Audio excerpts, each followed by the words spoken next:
Bismillahirrahmanirrahim. Umudawati ryahamye iyamuremye Isa.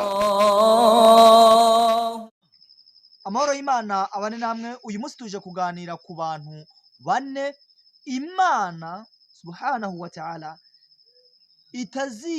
itazasogongeza ijuru ry'Uwiteka Allah subhanahu wa ta'ala. Ese muri abo bantu bane waba urimo? Niba urimo bavandimwe Islam, namwe mutwumva ugerageze muhinduke.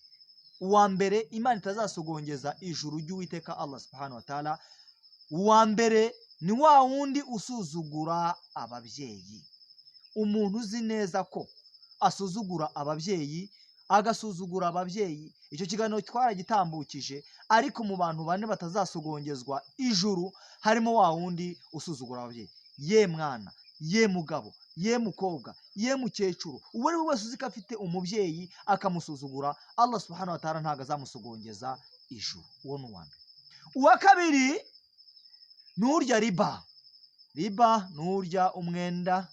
Umuntu niba aguhaye 5,000 warangiza ngo uzame 6,000, icyo gihumbi cyongeweho uzaza umenya ko ari riba. Abantu batinya kubyigisha, ariko riba nawe uzamenye ko Allah subhanahu wa ta'ala atazagusogongeza ijuru. Umuntu wa gatatu ni uwasabitswe n'inzoga. Umuntu wasabitswe n'inzoga ni Ikinyarwanda. Umuntu wasabitswe n'inzoga, uwo nguwo Allah subhanahu wa ta'ala ntabwo azamusogongeza ijuru ryiwe. Amahoro y'Imana abane namwe.